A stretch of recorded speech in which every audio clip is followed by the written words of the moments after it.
Welcome back to the deep dive. We've spent the past 2 weeks analyzing intelligence on East Asia articles, policy notes, everything.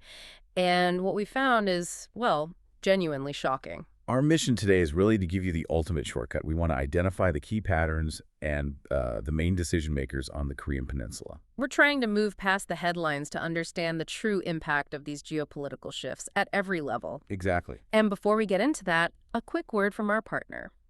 This deep dive is brought to you by ProWave AI, and the insights you're about to hear were synthesized by Stylo News, the AI-powered news app that turns global data into real, actionable intelligence. Okay, let's start with the biggest, most undeniable pattern. It's a tectonic shift in international nuclear policy. What if I told you the world's two biggest powers just quietly admitted North Korea is a nuclear state? That's the core of it. And the evidence isn't some aggressive statement. It's a diplomatic silence. Oh, silent. Yes. Both the U.S., under the Trump administration, and China have systematically omitted the phrase denuclearization of the Korean Peninsula from their latest national security documents. So that silent emission, it signals a more pragmatic risk management approach instead of just insisting on elimination? It does. But that's precisely how regional powers are seeing it, as a massive policy failure.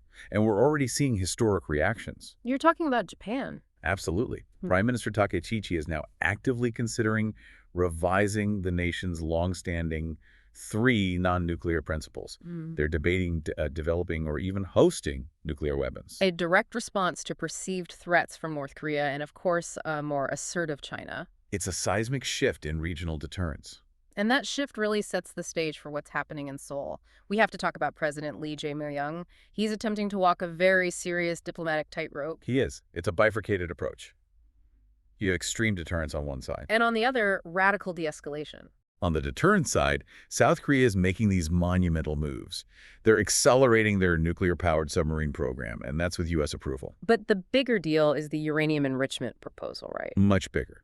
President Lee has proposed a 5.5 partnership with the U.S. on uranium enrichment. Wait, a 5.5 partnership. Can you just clarify what that means for a nation that doesn't currently enrich its own fuel? Of course. This isn't just about buying fuel. This is Seoul saying, we want equal shared control over the entire nuclear fuel cycle. So they want to co-pilot the very engine of their strategic military power. Precisely. But then on the flip side, you have this radical de-escalation. Right. Lee is apparently contemplating an apology to Pyongyang for past provocations, things like drone flights. Why do that while also ramping up nuclear capacity? It's a calculated move. He's trying to reset the clock. By offering an apology and a willingness to adjust the scale of U.S.-South Korea military exercises, he's hoping to foster dialogue, secure both military muscle and diplomatic space. But this dual strategy must be creating major friction within the U.S.-South Korea alliance itself. It is. The sources show a clear divergence. You have U.S. military officials like Commander Brunson, who stress that the joint exercises are, and I quote, indispensable for deterrence. While at the same time, U.S. diplomats are pushing Seoul to maintain uncompromising sanctions. Exactly. They fear South Korea's softer language. Phrases like nuclear-free Korean Peninsula is just being misinterpreted by Pyongyang as a sign of tolerance. Now let's zoom out. There's this hostile axis: China, Russia, Iran, North Korea, and it seems to be visibly strengthening. This is a major pattern for you to watch. North Korea recently acknowledged deploying about 14,000 engineering troops to help Russia. In Ukraine, right, for mine-clearing operations in the Kursk region. Yes, and it was dangerous work. 9 of those soldiers were killed. This military support gives North Korea technical assistance and financial aid, which helps them evade sanctions and, of course, advance their own nuclear program. So this geopolitical chess game, it's costing human lives, not just treasury funds. And we should expect to see more.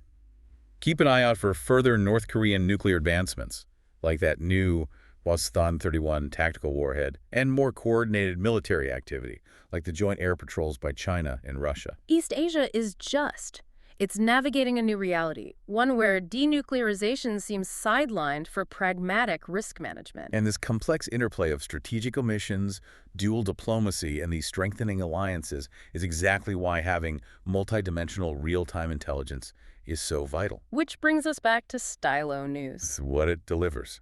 Stylo News is a mobile and computer app that pulls deduplicates and analyzes intelligence from hundreds of news sources, and X, formerly Twitter, to give you customized intelligence-style briefs instantly. And you can get precise answers to complex questions with a search speed of under 60 seconds. An incredibly powerful tool. You can download and customize your own AI-powered news briefs on demand. Subscribe to Stylo News today at www.stylonews.com. Thank you so much for joining us for this deep dive. And we really encourage you to request topics for future deep dives.